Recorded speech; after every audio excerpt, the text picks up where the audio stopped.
안녕하십니까, 박성현 교수입니다. 이번 시간에 우리가 투자 설계 프로세스에 대해서 배울 텐데요. 일단 교재가 바뀌었는데 역시 투자 설계에는 많은 부분이 바뀌지 않아서 좀 다행이고요. 자, 그 다음에 투자 설계는 사실 AFPK에서 가장 핵심적인 그런 전략 과목 중에 하나입니다. 그래서 만점을 받을 수 있도록 노력을 해야 되는 파트 중에 하나다라고 생각하시면 될 것 같고요. 뒤에 보시면 이제 파생상품 관련해서 뭐 거래 승수라든가 이런 것들이 좀 바뀐 걸 제외하고는 대부분 다 대동소이하다 이렇게 생각하시면 될 것 같습니다. 그래서 첫 시간에 이제 투자 설계 프로세스 부분을 보게 될 텐데요. 자, 일단 그걸 보기 전에 차례로 잠깐 가서 우리 차례를 잠깐 보면은 첫 번째 투자 설계 프로세스가 나오고 있고요. 그 다음에 경제 환경 부분이 있죠. 1장에. 넘어가면은, 수익률과 위험. 그죠? 투자 설계의 전통적인 수익률에 대한 개념, 그리고, 위험에 대한 얘기들, 그 다음에 금융시장이 나오고 있죠. 그래서, 단기시장이냐, 이 단기시장과, 그 다음에, 장기시장, 그래서 자본시장을 얘기하는 그런, 채권과 주식시장이 나오고 있고요. 자, 그 다음에 이제, 채권과 주식을 얘기했으면 우리 뭐 단기 시장을 얘기하는 건 아니잖아요. 투자라는 건 단기를 투자했을 때는 고수익이 나올 수가 없죠. 그러니까 이제 장기로 투자를 해서 수익이 나는 채권과 주식을 다루게 되는데 5장에서 주식을 다루고 7장에서 채권을 다루고 있죠. 채권의 가격 평가를 말하고 있고 채권에서는 신종 채권들이 좀 많이 발행이 되고 있죠. 자, 그 다음에 증권을 분석하는 게 있죠. 증권이라는 거는 사실 6가지의 증권이 있어요. 그런데 이 채권과 주식을 주로 투자하는 기법들이 나오고 있고요. 이 8장에서는 파생상품이 나오고 있죠. 상대적으로 이 시험은 파생상품 이런 관련된 전문 투자 자격증이 아니기 때문에 우린 파생상품 이 자문인력이라는 별도의 자격증이 있죠. 그거 별개이기 때문에 파생상품 분야는 그렇게 심도 있게 나오진 않습니다. 그러니까 엄청 어렵게 나오거나 그러진 않고 이렇게 표면적인 피상적인 것들을 주로 물어보기 때문에 그러니까 굉장히 깊게 공부할 필요는 없다라는 생각을 하시면 될 것 같고요. 자, 마지막으로 금융상품이 나오고 있죠. 그죠? 자, 이렇게 정리를 하시면 될 것 같아요. 자, 일단 프로세스를 먼저 보도록 하죠. 프로세스는 일단 투자의 개념하고 투자를 결정할 때 고려사항 그리고 재무설계에 있어서 투자의 필요성 이런 것들이 나오고요. 자, 우리 이제 재무설계에서 나왔었지만 가장 중요한 건 프로세스였죠. 이제 프로세스의 순서가 나오는데 여기서도 보통 한 문제가 출제가 되죠. 그래서 개념이라든가 이런 데서 한 문제 그리고 프로세스에서 한 문제나 두 문제 정도 이렇게 출제가 되는 파트다라고 생각을 하면 될 것 같습니다. 자, 그러면 투자라는 게 뭐냐? 자, 투자의 이제 개념이 나오고 있죠. 투자의 개념. 여기서부터 이제 시작인데 투자라는 거는 이런 거죠. 우리 재무설계 프로세스가 어떤 큰 그림을 그리는 그런 절차라고 생각이 든다면 투자라는 거는 이제 디테일하게 내가 목적으로 하고 걸린 재무 목표를 달성을 좀 빨리 해줄 수 있는 그런 방법이거나 아니면 내가 목표하는 기간에 달성할 수 있게 해주는 어떤 도움이 되는 기구라고 보면 되겠죠.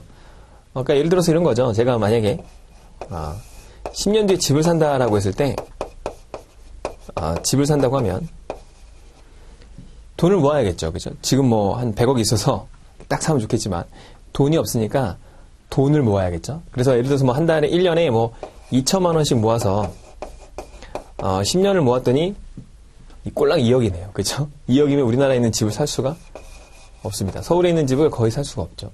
현재 뭐 강남권에 가면 아무리 작아도 8억 9억은 넘기 때문에 살 수가 없겠죠. 자, 그래서 이제 주변을 둘러봤더니 이렇게 좀 변두리로 나가니까 적어도 3억짜리는 있다. 3억짜리.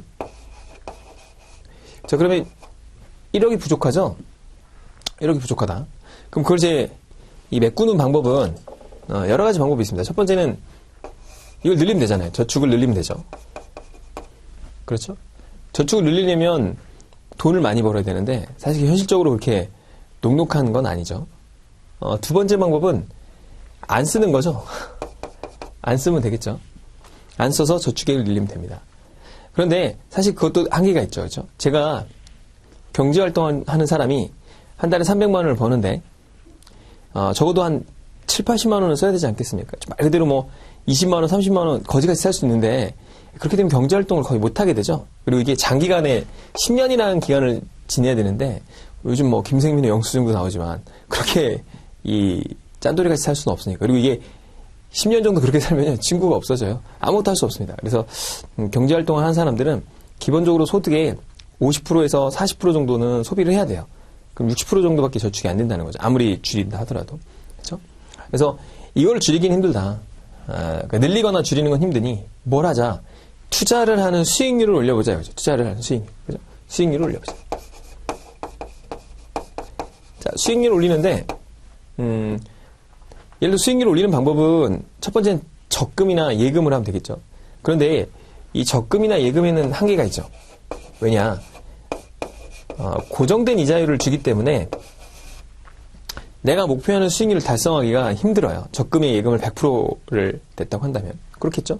자, 그렇다면, 어디에 투자해야 되느냐? 좀 더 리스크한 곳에 투자해야 된다. 이거죠. 하이 리턴, 하이 리스크라는 좀 더 고수익을 추구할 수 있는 이런 곳에 투자를 해야 되는데, 여기에 투자라는 말이 계속 나오고 있죠. 투자를 해야 되죠. 그럼 그 고수익을 투자하는 대표적인 방법이 뭐가 있어요? 주식과 채권이 있겠죠. 자, 주식과 채권이 있고요. 자, 우리 포트폴리오를 짜게 되는데, 포트폴리오에서는 중요한 게 뭐죠? 부동산도 들어가죠. 자, 부동산도 들어가고, 사실 현금 부분도 들어가죠.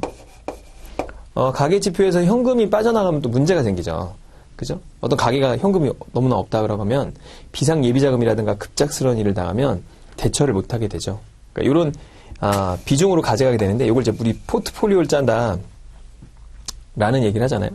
그런데 부동산이나 현금은 여기선 고려 대상이 아니죠. 현금이야 뭐 고려할 필요가 없는 거고요. 그죠? 뭐 비상예비자금 어느 정도 놔두면 되는 거니까 관리의 대상이 좀 아니죠. 그죠? 그러니까 어떤 비중의 대상이고 관리는 할 필요가 없죠. 현금을 놔뒀는데 수익률이 몇 프로냐 이런 거 관리하는 건 좀 의미가 없으니까.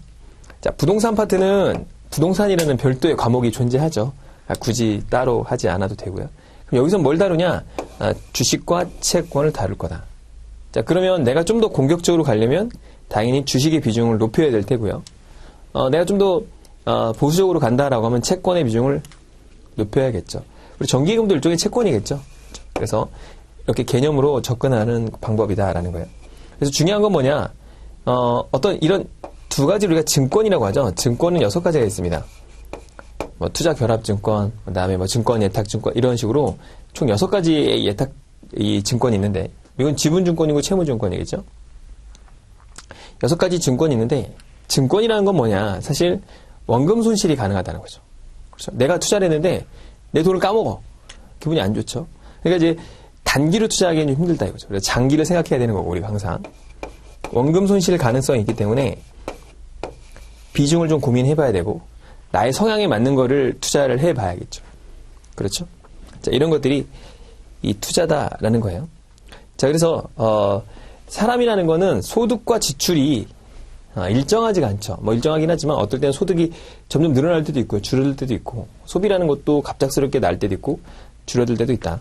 그래서 일생의 어떤 라이프 사이클에 맞춰서 저축과 투자를 하게 된다라는 거죠. 자, 그래서 자, 13페이지에 보게 되면은 자, 투자의 정의가 나옵니다. 자, 거기 나오죠. 현재 소득이 원하는 지출보다 크다면 남은 소득은 미래를 위해 적립된다. 그러니까 돈이 남아 돌면 돈 쓰고 남으면 적립을 한다. 그런 얘기죠. 그래서 그런 걸 저축, 그냥 모아놓는 건 단순히 저축이라고 하고 어떤 내가 이 현재의 소비 패턴을 줄여서 미래에 어떤 향후에 어떤 더 추가적인 어떤 소비를 하기 위해서 투자를 하게 된다라는 거죠. 자, 그래서 다음 페이지로 넘어가게 되면 자, 그런 얘기가 나옵니다. 첫 번째 줄에 금융상품을 통한 돈의 축적은 일정 기간 동안 돈을 사용하지 않는 대가로 이루어지는 것이다. 그러니까 돈을 내가 안 쓰는 대가로 이자를 받는 거죠. 이자. 그쵸? 자, 그래서 이런 게 있는데 자, 투자라는 개념이 뭐냐라고 했을 때 일단 투자라는 건 기본적으로 투자라는 개념은 원금을 손실할 가능성이 있지만 그거에 반해서 뭘 할 수 있는 거죠? 내가 좀 더 수익을 얻을 수가 있고 리스크를 반영한 거다라는 얘기가 나옵니다. 자, 그래서 두 번째 단락에 미래에 받게 되는 금액이 확정되지 않고 경우에 따라 손실이 발생할 수 있는 것을 리스크라고 한다라고 돼 있죠. 자, 그래서 투자라는 것이 무엇이냐? 위험에 있는 것에 투자하는 것이다. 그러니까 저축이라는 건 단순히 쌓아놓는 개념이다. 적립해놓는 개념이다라고 생각을 하면 될 것 같고, 투자라는 건 내가 어떤 수익을 바라기 위해서 리스크를 반영한 것을 말한다라는 거죠. 수익을 얻기 위해서는 당연히 리스크가 있어야 되는 거고, 이런 경우죠. 고수익인데 리스크는 없어요. 그런 건 이 세상에 존재하지 않는다라는 거죠. 자, 그래서 거기 나오죠. 그 밑으로 4줄 정도 내려오면 큰 돈을 바라보며 위험이 있는 곳에 돈을 맡기는 행위를 투자라고 하는 거죠. 그러니까 리스크를 반영해서 기본적으로 적립했던 저축과는 다르게 내가 뭔가를 수익을 얻기 위해 리스크를 안는 것을 말한다라는 거죠. 그래서 리스크라는 게 뭐냐, 투자의 속성이 뭐냐라고 했을 때는 뭐죠? 위험을 안고 있는 거다. 그러니까 원금 손실의 가능성이 있다라는 그런 얘기죠. 자, 그 다음에 당연히 투자를 결정할 때 고려사항이 있겠죠. 첫 번째는 뭘까요? 수익성이겠죠. 그렇죠? 수익성이 높느냐를 따져봐야 되겠고요. 두 번째는 안정성이죠. 안정성이 있다는 거고, 세 번째는 유동성이죠. 그러면 트레이드 오프라고 그래서 이 세 가지를 모두 충족할 수는 없죠. 그렇죠? 당연히 수익이 높다면 안정이 떨어지겠고요. 유동성도 떨어지겠죠. 그죠? 수익이 낮은 것이 좀 더 안정적이겠고, 유동성이 좀 올라가겠죠. 이 세 가지를 동시에 충족할 수 있는 것은 없다 이거죠. 없다. 그러니까 이런 상품이 있다면 이건 거의 사기에 가까운 거죠. 그렇죠? 돈도 많이 주고 이렇게 안정적이기도 하고 언제든 찾을 수 있고 이런 것들은 사실상 거의 없다라는 겁니다. 자, 여기서 약간 유동성과 황금성은 좀 차이점이 있는데요. 자, 유동성과 황금성은 좀 차이점이 있습니다. 유동성이라는 건 우리가 원금 손실 없이, 그러니까 원금 손실 없이 쉽게 찾을 수 있는 걸 이제 유동성이라고 하고요. 황금성은 원금 손실은 좀 발생하더라도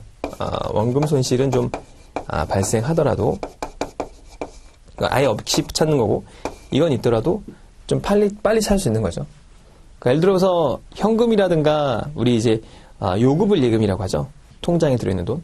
그런 돈은 뭐 아무 때나 찾아도 뭐 수수료 좀 뛸 수 있겠지만 거의 원금 손실 없이 찾을 수 있겠지만, 삼성전자를 갖고 있어요. 내가 주식을. 삼성전자는 시장에 내놓으면 바로 팔립니다.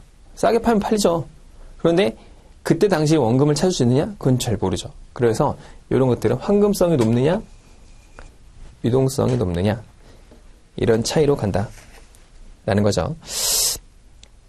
자, 이게 바로 이제 고려 사항입니다. 이 세 가지를 고려하지만 세 가지를 다 충족할 수 없다. 이게 이제 중요한 내용이고요.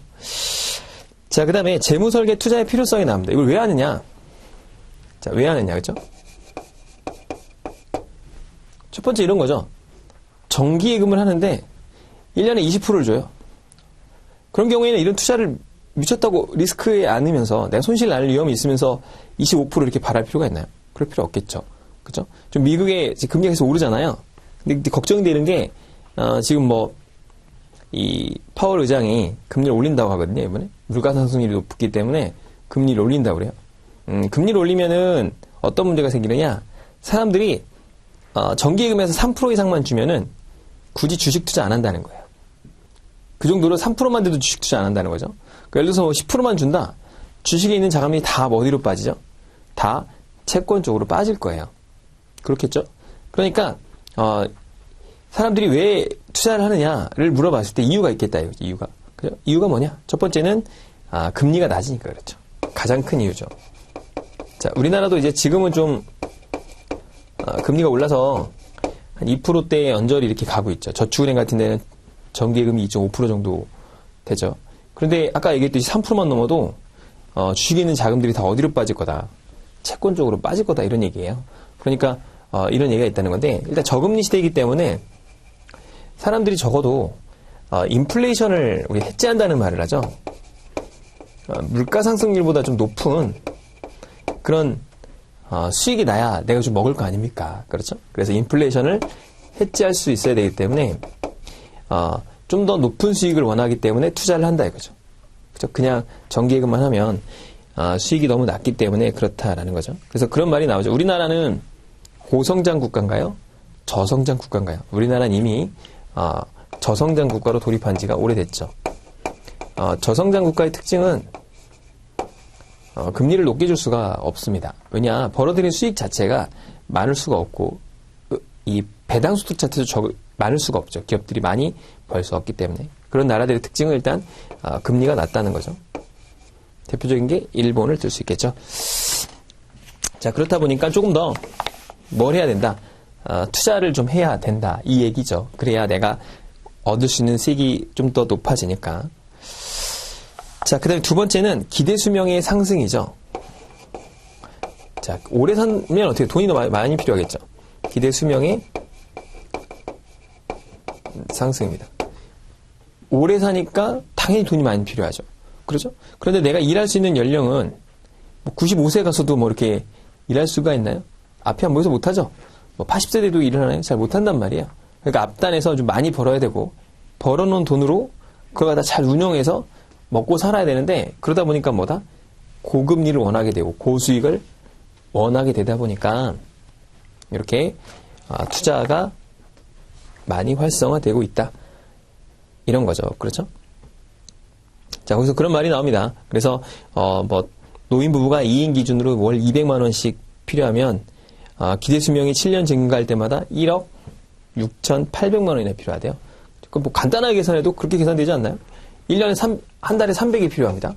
그러면은 예를 들어서 12달이니까 3,600만 원이죠. 곱하기 30년 살면 얼마예요? 10억이죠. 10억 있어야 되는 거예요. 그렇죠? 그러니까 간단하게 해도 그냥 10억인데 문제가 뭐죠? 물가 상승이 되죠. 그렇죠? 나이 들면 뭐가 필요해요? 이게 돌아가실 때쯤 되면 병원비가 이렇게 올라가는 게 아니죠. 우리 생활비가 이렇게 올라가는 게 아니고 물가 상승만큼 이렇게 잔잔하게 올라가는 게 아닙니다. 이렇게 올라가죠. 급격하게. 왜냐? 의료비 때문에 그렇고요. 두 번째는 어떤 문제가 있죠? 이 생활비 자체가 점점 어떻게 되죠? 많이 적게 쓰긴 합니다. 적게 쓰긴 하는데 일단 기본적으로 우리들은 가족들이나 이런 자녀들에 대한 그런 그 뒷받침 그 뒷바라지 같은 걸 많이 해주죠. 그러니까 예를 들어 뭐 자녀가 결혼을 한다거나 아니면은 뭐 기타 일들이 있으면 부모님들이 이렇게 지원을 많이 해주잖아요. 그쵸? 유럽이나 이런 데 그런 게 전혀 없습니다. 이 미국이나 유럽은 나가면 끝이에요. 굶어 죽어도 뭐 도와주고 그런 거 별로 없어요. 부모님이 막 엄청 힘들고 그래도 돈 주는 거 없습니다. 그러니까 뭐 가족들이 이렇게 뭐 아들은 뭐 펜실베니아에서 되게 잘 사는데 부모님은 여기서 뭐 이렇게 뭐 굶어 죽고 이래도 잘 몰라요. 그리고 잘 얘기도 안 하고 그러니까 부모님이 얘기를 잘 안 하는 거죠. 왜냐하면 독립된 채산체이기 때문에 뭐 그런 것들이 좀 깔끔하죠. 근데 우리나라는 좀 그런 게 적어서 이런 걸 좀 의지하다 보니까 자녀들을 이제 많이 지금도 도와주고 있죠. 자, 그 다음에 투자자 환경이 변했습니다. 투자자 환경. 그러니까 세 번째는 자, 투자자의 환경이 변했다 라는 건데 이게 뭐 투자 환경이 아니고 투자자의 환경이죠. 첫 번째는 가계자산이 구조가 바뀌고 있죠. 자, 우리나라는 뭐가 많아요? 부동산 비중이 70%가 넘는데 사실 이거는 우리나라뿐만이 아닙니다. 대체적으로 성장하는 국가들에서 저성장으로 넘어가는 국가들은 다 부동산 비중이 높을 수밖에 없어요. 그런데 이제 이 부동산 비중이 점점 뭘로 바뀌죠? 돈 먹고 살아야 되니까 다 처분하게 되죠. 현금 자산이 늘어나게 되죠. 현금 자산이 늘어난다는 얘기는 투자할 곳이 많다는 거예요. 그죠? 그러니까 바뀔 거다라는 겁니다. 자, 우리나라는 비금융 자산이 굉장히 높다라는 말이 나옵니다.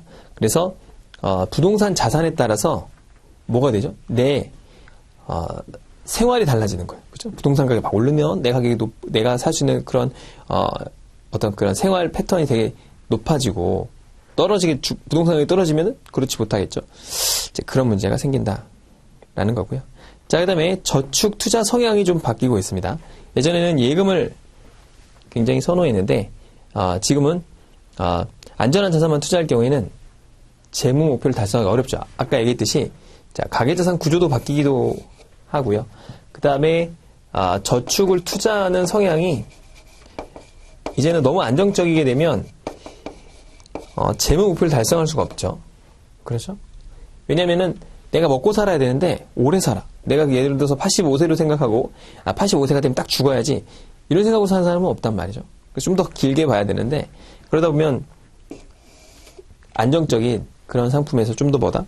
공격적으로 가야 된다. 우리나라 같은 경우에는 72% 정도가 정기예금에 들어있어요. 은행도 가보면 거의 은행의 어떤 고객의 자산을 보면 70%는 어디? 정기예금. 나머지는 이제 주식이라든가 채권. 굉장히 조금 이렇게 비중을 차지하고 있는 거죠.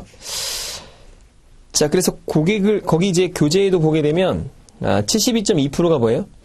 은행예금이죠. 그 다음에 또 저축은행 예금이 있고요. 그러니까 주식이나 수익증권 비중은 굉장히 낮아요. 굉장히 낮아요. 그죠? 그럼 뭐 표에서도 색깔이 다 검은색 이렇게 돼서 굉장히 이렇게 알아보긴 힘든데 어쨌든 간에 합쳐도 대략 한 2, 3% 정도밖에 안 될 거다 이거죠. 전체 자산에. 자, 그 다음에 거기 보면 개도 있죠. 개. 예전에 보면 뭐 개 많이 하잖아요. 개. 그것도 많이 있다. 강남에도 이런 거 개 많아요. 개. 개에서 제일 중요한 게 뭐죠? 개에서 제일 중요한 건 개주예요. 개주. 개주가 돈 들고 도망가면 큰일 나니까 개주가 보통 중간에 있죠. 그렇죠? 그래서 처음에 타는 사람은 개 하면은 보통 이자율이 2부 정도 됩니다. 2부에서 뭐 한 3부 정도 돼요. 그러니까 처음에 타는 사람은 10년 동안 한다 그러면 대략 한 20% 선이자 떼고 받는 거예요. 마지막에 있는 애는 한 20% 정도 받고 시작하고 뭐 이런 식으로 개가 이루어지는데 개라는 건 그래서 마지막에 있는 애가 가장 위험하죠. 왜냐면 앞에서 다 받아먹고 다 도망가 버리면 본인은 이제 못 받으니까 돈만 다 날린 거 아니에요. 그래서 굉장히 위험한 상품 중에 하나 개다. 그래서 모르는 사람끼리 개하면 큰일 나죠. 그래서 개주가 이걸 돈 잘 받아가지고 다 줘야 되니까 개주가 중요한 거고 예전에 친척 자녀들이 많잖아요. 그러니까 부모님 밑에 자녀가 막 6명, 7명 이렇게 되니까 가족들끼리 개를 많이 하거나 동네에서 개에서 막 돈 들고 개주가 도망가고 이런 게 옛날에 많았는데 지금은 거의 사라졌는데 예전에 강남에서도 그런 사기 사건이 있었죠. 그렇죠? 요즘에도 개를 하는 경우도 있습니다. 자, 그 다음에 이제 그 고려상을 보게 되면 당연히 뭐예요? 안정성이죠. 우리나라는 무조건 안정성을 추구하고 있다라는 게 가장 큰 특징이고 퇴직연금 같은 경우도 우리나라는 거의 어디 투자하죠? 거의 다 정기금에 투자합니다. 정기금의 90% 이상을 투자하고 있고 이번에 이제 조사를 했는데 우리 이제 본인이 DB나 DC인지 잘 모르는 경우도 많이 있죠. 그런데 DB로 운영하는 그런 회사들이 수익률이 DC보다 그러니까 DB가 이제 회사에서 불입해 주는 거잖아요. DC는 본인이 이제 운영을 하는 거고 DB형 같은 경우에 수익률이 DC형보다 3%가 더 낮아요. 한 3.5% 정도 낮거든요. 왜냐? DB형은 기본적으로 다 뭐에 투자해요? 다 정기금 투자해서 그래요. 그런 원인이 있다는 거죠. 자, 그래서 그런 영향 때문에 투자가 많이 늘어나고 있다는 거죠. 왜냐? 수익률은 낮고 돈은 많이 필요하고 방법은 뭐밖에 없다. 버는 건 한계가 있으니 수익률을 올려야 되니까 투자해야 된다. 그 얘기죠. 근데 투자를 막 하면 되냐? 그럼 비트코인에 투자하나요? 그렇지는 않겠죠. 그러니까 내가 나의 성향에 맞는 거를 투자해야 되는데 뭘로 판단한다? 투자 비중이 중요하다 이거죠. 그렇죠? 그래서 어떤 펀드가 어떤 내가 투자 설계를 할 때 있어서 투자 설계에서 가장 중요한 건 사실 비중이에요, 비중. 어떤 비중? 공격적인 자산과 공격적이지 않은 자산에 대한 퍼센테이지를 내가 어떻게 할 거냐. 이게 가장 중요하다라고 배우죠. 그 전략적 자산 배분이라고 하죠. 그러니까 내가 아무리 주식을 잘 고르고 좋은 회사를 고르고 이런 게 그렇게 무의미하다는 거죠. 그죠? 그러니까 내가 몇 프로를 선택하느냐, 주식이 몇 프로를 선택하느냐, 채권을 몇 프로를 선택하느냐에 따라서 내 수익률이 정해지는 거지, 백날 무슨 이 종목을 선택하려고 막 노력하고 이런 게 별로 의미가 없다는 거라는 결론이 나왔죠. 그죠? 그래서 요즘에 나오는 다 대부분의 로보 어드바이저 있죠? 그런 것들이, 포트폴리오를 짜는 거에 집중하는 거지, 자산 배분에 집중하는 겁니다. 그러니까 전략적 자산 배분에 집중을 한다 이거죠. 전술적이나 더 디테일하게 들어가서 개별 종목을 발굴해내고 이러지 않아요. 이 프로세스나 알고리즘으로 투자하는 거는 거의 없다라고 보면 됩니다. 그러니까 한마디로 얘기해서 발굴의 의미가 없다. 어떤 종목의 발굴보다는 자산의 비중. 어떻게 가져갈 거냐. 그죠? 그리고 내가 수익률을 높게 하려면은 공격적인 비중을 높이는 거고요. 난 좀 더 안정적으로 가려면 공격적인 비중을 낮추는 거겠죠. 그죠? 자, 그렇다는 겁니다. 자, 그 얘기가 바로 그 재무 설계와 프로세스에 대한 내용이고요. 자, 이번에 이제 투자 설계 프로세스가 나오죠. 자, 프로세스는 당연히 6단계고요. 6단계로 이루어지는데 약간 차이가 있어요. 재무 설계와 약간 차이점. 첫 번째는 뭐예요? 투자 설계를 하려면 뭐죠? 고객하고 친해져야 되잖아요. 똑같이 관계 정립입니다. 오자마자 고객님 돈이 많으시네요. 주식하시죠. 파생에 몰빵하실까요? 뭐 이렇게 얘기하면 안 되잖아요. 그러니까 고객과의 관계 정립이 있는데 첫 번째는 본인을 이제 정보를 제공해야 되죠. 그러니까 설계사의 이제 여기 이제 그 AFPK라고 하는 그 사람의 그런 아니면 CFP가 보통 그런 일을 하겠죠. 그러니까 이 파이낸셜 플래너가 자신의 어떤 정보를 제공하겠죠. 나 이렇게 잘난 사람이야 라는 거죠. 당신 돈 굉장히 잘 굴려줄 거야. 걱정하지 마. 이렇게 하면서 뭐 자격 인증의 역량 뭐 이런 것들을 제공하게 돼 있죠. 자, 그 다음에 고객의 니즈를 검토합니다. 근데 충족 여부를 검토해야 돼. 왜냐하면 이 사람이 갖고 왔는데 이게 뭐 얼토당토하는 일이에요. 한 1년에 3천만 원 연봉이 3천이에요?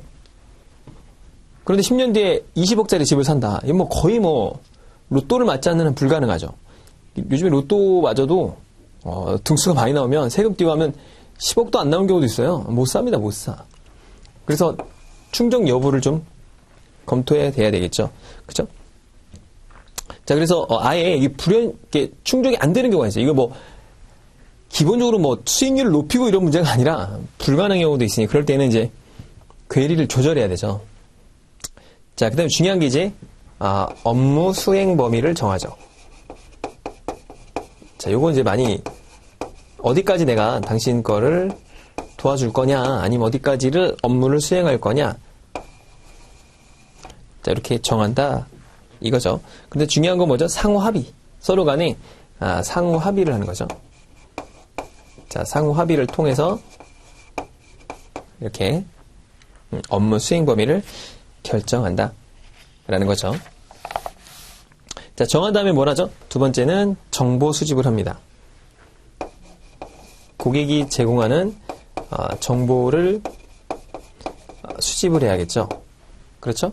자, 그래서 재무 목표, 달성 시점, 경제적 여유, 고객의 심리 등을 고려해서 뭐예요?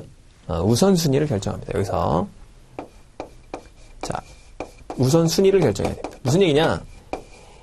고객이 원하는 목표들은 굉장히 많을 수 있죠. 뭐 집을 산다거나 차를 산다거나 단기적으로 뭐 해외여행을 간다거나 굉장히 많은 본인의 니즈가 있겠죠. 그죠? 그죠? 뭐 물건 사려고 해도 뭐 5만 가지 사야 되고 차 사려고 하면 또 뭐 알아보면 또 5만 가지가 있는 거고. 그러니까 굉장히 니즈가 다양할 텐데 거기서 뭐다. 당신이 원하는 게 뭐냐. 그 중에 가장 먼저 달성해야 될 게 뭐냐. 이걸 선정해 봐야겠죠. 그렇죠? 우선순위를 결정한다라는 거죠. 자, 그 다음에 그 밑에 보면은 교재 22페이지에 보면 그 밑에 그 투자 설계 결과를 얻게 되는 것들이 있다라는 건데 한번 보면은 고정 수입의 극대화, 투자 자금의 보존 뭐 이런 것들을 고려해 봐야 된다는 거죠. 그렇죠? 그다음에 고정 수익과 투자 자산의 증대, 뭐 절세, 극대화 이런 것들을 고민해 본다는 거죠. 자, 그래서 우리가 시험 문제는 나오는 건 정보를 수집할 때 정량적인 지표도 당연히 수집을 해야 되고요. 정성적인 지표도 같이 봐야 됩니다. 요걸 이제 체크하죠. 그렇죠? 그러니까 수치로만 된 것보다도 어떤 그 사람의 성향도 있겠고 철학적인 성향, 자신의 가치관, 이상 이런 게 다르단 말이에요. 어떤 사람은 이런 경우 있겠죠. 돈을 적게 벌어도 자기 뭐 기부를 꼭 해야 된다거나 뭐 이럴 수 있겠죠. 그러니까 이제 그런 문제들도 같이 고민해 봐야 된다. 라는 거고요. 자, 그다음에 투자사 관련 정보와 과거의 투자 경험, 뭐 위험 수용 능력 이런 것들을 판단해 봐야 된다. 그래서 정보를 수집할 때 뭘 하죠? 고객이 과거에 얼마를 투자했는지, 그리고 목표 수익률이 얼마인지, 그다음에 위험 수용 능력, 성향 이런 거를 여기서 보게 되죠. 그러니까 중요한 건 여기서 위험을 얼마나 수용할 수 있는 그런 성향을 분석해 보는 거죠. 자, 그 다음에 뭐 하느냐? 고객이 제공한 정보를 갖다가 분석을 하죠. 분석 및 자, 평가를 해봅니다. 이건 대부분 다 똑같은데, 그러니까 뭐 지금까지는 뭐 재무설계와 대동소이하죠. 자, 그래서 첫 번째는 뭘 파악하느냐? 기간을 파악합니다. 이 사람이 투자를 얼마 할 수 있냐에 따라서 위험에 있는 그런 자산에 투자할 수 있냐 없냐를 판단할 수 있겠죠. 그래서 기간을 파악해 봐야 되고요. 자, 그 다음에 뭘 분석하느냐? 여기서 분석할 때 이런 성향을 제공했던 걸 갖다가 분석을 해봅니다. 그죠? 그래서 위험 수용 성향과 위험 수용 능력을 이제 분석해 보는 거예요. 자, 그래서 그 위험 수용 성향이라는 건 뭐죠? 어떤 사람이 느끼는 어떤 심리적인 상태를 말하죠. 그죠? 그래서 심리적인 성향. 그러니까 위험이라는 건 사람마다 받아들이는 게 다르다 이거죠. 어떤 사람은 못 먹어도 고하는 사람 있잖아요. 뭐 뻔히 앞에서 점수 날 것 같은데 고, 아니면 뭐 주식을 투자하거나 파생을 투자하거나 이렇게 해서 크게 먹지 않으면 의미가 없는 거예요. 그런 사람이 있고, 나는 정말 이 이자도 안 받으면 잠을 못 잔다. 그런 사람이 있겠죠. 그러면 당연히 그런 거에 맞추어서 이렇게 대처를 해야 된다라는 내용이 나오게 되죠. 그렇죠? 자, 그 다음에 뭐 능력도 있겠죠. 예를 들어서 무슨 뭐 80세나 85세 노인이 와가지고 전 재산의 한 90%를 무슨 뭐 옵션이나 뭐 선물에 투자한다 이러면 막아야겠잖아요. 말이 안 되는 거죠. 그러니까 그런 것들을 고민해 봐야 된다라는 거죠. 그래서 요게 이제 수용 성향과 능력에 따라서 자, 성향과 능력에 따라서 뭘 하게 돼 있죠? 자산을 어떻게 대처하느냐, 자산을 어떻게 투자하느냐를 선택할 수가 있겠죠. 그러니까 굉장히 중요한 정보죠. 그렇죠? 자, 그래서 이런 것들을 계산하게 되고요. 자, 그 다음에 뭘 계산하냐? 목표 수익률을 계산합니다. 자, 목표 수익률을 계산하는데 이건 이제 뒤에 또 나오게 되죠. 뭐 이런 거겠죠. 주식은 예를 들어서 1년에 10%가 나옵니다. 어떤 채권은 예를 들어서 3%가 나와요. 그러면 주식에 100%를 투자하면 기대 수익률은 10%고 채권에 전부를 투자하면 3%죠. 그렇죠? 근데 채권에 전부 다 투자하면서 목표 수익률을 5% 잡는다? 그럼 말이 안 되죠? 그렇죠? 여기 3% 이상 나올 수가 없으니까. 그러니까 두 개를 믹스해야 되죠. 내가 원하는 걸. 그렇죠? 그러니까 그렇게 투자해야 되는데 그 목표 수익률을 계산을 해봐야겠죠. 그렇죠? 자, 그래서 목표를 이렇게 정해서 해봐야 된다라는 겁니다. 자, 그 다음에 이제 자산 규모가 작으면 좀 높은 수익률을 올려야 되는 경우에는 제 목표를 달성할 수 있게 해서는 좀 더 높은 수익률에 투자를 해야 된다. 뭐 그런 얘기가 나오고 있죠. 자, 그 다음에 요 분석하고 평가를 하면은 그 사람의 어떤 위험 수용 능력이라든가 목표 수익률을 계산해요. 이렇게 나온다라고 하면 그 다음부터 뭘 해야 되죠? 포트폴리오를 짜야겠죠. 그래서 네 번째 제안서를 작성하고, 그러니까 파이낸셜 플래너가 제안서 이렇게 투자해 봅시다. 주식에 투자한다면 주식이 한 종류가 아니잖아요. 뭐 종류도 굉장히 다양하고 투자하는 방법도 다양하죠.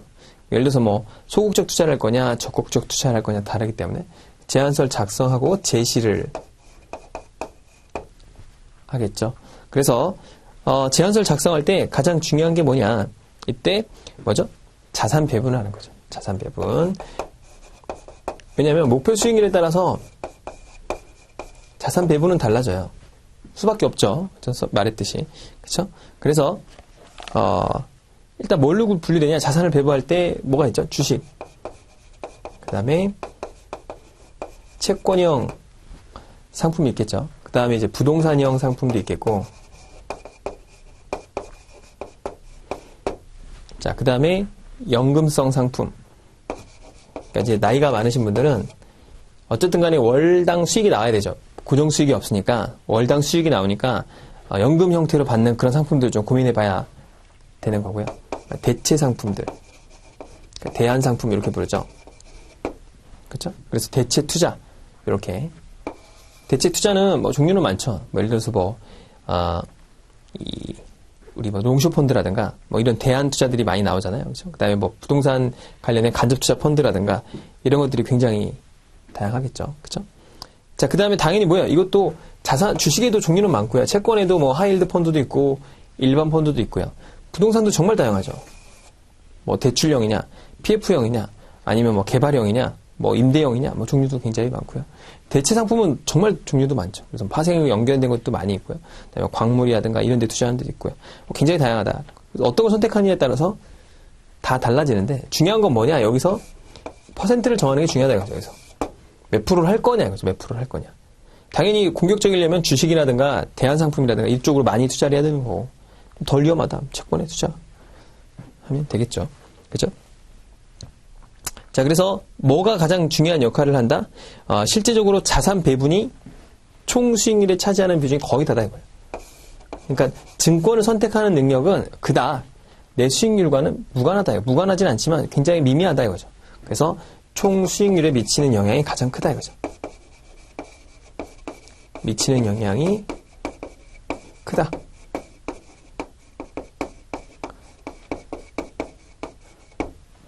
라는 거죠, 이게. 그죠?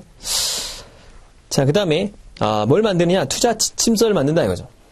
어떻게 투자하면 된다라는, 지침서를 가지고 고객에게, 제시를 하는 거죠. 이런 원칙에 따라서. 최대한, 자산 배분을 흐트리면 안 되죠. 처음에 정했던 이 자산 배분은 최대한 지켜야 된다 이거죠. 지켜야 된다. 그죠? 그러니까 주식에 50% 투자했는데, 주식이 너무 좋아. 그래서 전재산을 때려박아가지고, 주식이 80%, 90% 늘리면 안 된다는 거예요. 처음에 정했던 그 비중대로 아무리 좋더라도 계속 유지하는 게 중요하다라는 거죠. 자, 그래서 이 부침이 있기 때문에 정하는 게 필요하다 이거죠. 그래서 투자 지침서라는 게 필요하다라는 거죠. 그래서 고객과 재무 설계사가 지켜야 할 약속이죠, 이게. 고객과 재무 설계사가 우리 아무리 이렇게 좋거나 떨어지더라도 좀 더 비중을 그대로 가자 이렇게 정하는 거죠. 아까 말한 대로 주식이 좀 좋다고 전 재산을 주식에 때려박고 이러면 이건 자산 배분이 아닌 거예요. 그렇죠? 그래서 원칙과 원리를 지켜야 된다라는 거죠. 자, 그래서 문서화한 것이다라고 해서 지침서에는 어떤 정보가 필요하냐? 일단은 모수기라 그래요. 모수기. 여기에 들어가는 것도 시험 문제 많이 나오죠. 자, 모수기 이렇게 외우시면 돼요. 재무 목표가 있겠죠. 그 다음에 목표 순위. 그죠? 내가 어떤 거를 먼저 할 거냐. 우선 순위가 나오고, 그 다음에 기간이 나오죠. 그죠? 그래서 모수기 이렇게 외우시면 좀 잘 외워져요. 자, 그 다음에 뭐가 있었죠? 이거. 수용 능력, 수용 성향, 목표 수익률. 요게 들어가요. 수용 성향, 수용 능력, 목표 수익률 이렇게 들어오고요. 자, 그 다음에 내가 달성하기 위해서 포트폴리오 짜겠죠. 포트폴리오에 대한 어떤 적합한 투자 수단. 자, 투자 수단과 관리라는 게 필요하다. 라는 거죠. 수단과 관리 요 분야가 필요하다라는 겁니다. 자, 그 다음에 어떤 내가 투자를 함에 있어서 제약 조건이 있겠죠. 어떤 법률적인 제약 조건이라든가 아니면 내가 꼭 이런 분야는 하지 말아야겠다라는 게 있어요. 어떤 사람들은 주식에 너무 과도하게 투자하게 되면 대주주가 되기 때문에 어떤 양도세를 낼 수도 있겠죠. 그런 문제들이 발생할 수 있겠고요. 자, 그 다음에 자산 배분 전략이 여기 들어가요. 아까 여기 들어갔던 자산 배분 전략이 있습니다. 그렇죠? 자산 배분 전략이 들어가고요. 자, 그 다음에 위험 요소 분석. 자, 위험 요소를 분석하는 것도 들어가고, 그 다음에 평가하려면 뭐가 필요하죠? 기준이 필요하죠? 벤치마크 지표를 정하게 됩니다. 그래서 이 사람이 잘했냐 못했냐를 판단해 봐야 될 거 아니에요. 어떤 애가 수학 점수를 90점을 맞아왔어요. 학교 애들이 다 95점이야, 평균이. 그럼 그 학생 못한 거죠. 근데 어떤 학생이 50점을 맞아왔어요. 전체 평균은 10점이야. 그럼 이 학생은 잘한 거죠. 그러니까 이런 것처럼 어떤 기준이 필요한데 그 기준을 설정할 필요가 있겠다라는 거죠. 자, 그래서 이런 것들은 투자 지침서를 통해서 어떤 분쟁이 발생하는 걸 미리 이렇게 막는 거죠. 그렇죠? 막아서 서로 간에 이런 합의를 통해서 이런 일을 하겠다. 중요한 건 이건 이제 막 정하는 게 아니고 설계사가 막 정하는 것도 아니고 고객이 막 정하는 것도 아니고 어떻게 한다? 합의한다. 자, 합의를 통해서 이루어지면 되겠죠. 자, 그 다음에 투자 설계 제안서를 작성합니다. 이걸 바탕으로 해서 제안서를 작성한 다음에 그 다음에 뭐다? 지침서 작성이 끝나면 제안서를 작성하고 제시를 해주면 되겠죠. 자, 그 다음에 이 제안서를 작성할 때 상품을 제시하잖아요. 이렇게 상품 어떤 걸 할 거냐 할 때 너무 많은 상품을 제시하기보다는 좀 이렇게 폭을 정해줘서 고객이 선택할 수 있게끔 만들었다. 그러니까 너무 많은 대안이 있으면 어떻게 되죠? 선택이 하기 어렵겠죠. 고객들이겠죠. 뭐 이렇게 상품을 보여줬는데 한 200가지 보여줘. 고르세요. 그러면 뭘 고르라는 거야? 이렇게 3-4개 정도 보여주면서 이렇게 하라는 거죠. 자, 그 다음에 요거를 실시를 하겠죠. 5단계 요걸 실시합니다. 자, 실시를 하고 6번에 이제 모니터링을 하죠. 그렇죠? 이때 실시할 때 정액 분할 투자법이라고 해서 우리 이 코스트 에버리징 효과라고 있죠. 매달 정액을 넣다 보면 높을 때는 조금 사고 쌀 때는 많이 사서 퉁치니까 이렇게 중간값으로 가서 투자가 되더라 있는 거죠. 그래서 정기 적립식으로 투자하는 방법이 좋다. 그러니까 베스트다라는 얘기가 나옵니다. 자, 그런 얘기가 나오고 그 다음에 이제 모니터링을 하면 지침서에서 정했던 뭘 기준으로 하죠? 벤치마크 지수로 대비해서 고민을 해보는 거죠. 그래서 이 잘했냐 못했냐 평가하고 고치기도 하고 하는 거죠. 조심할 건 요 자산 배분, 전략적 자산 배분에 따른 비중을 높이거나 줄일 수는 있어요. 그죠? 근데 이제 보통 그게 플러스 마이너스 5에서 10% 정도를 조절할 수 있죠. 그걸 뭐라고 한다? 전술적 자산 배분이라고 하죠. 자, 그래서 이번 시간에 우리가 투자의 개념과 프로세스에 대해서 봤었고요. 다음 시간에 우리가 이제 경제 환경 파트가 나오죠. 경제 환경을 보도록 하겠습니다. 수고 많으셨습니다.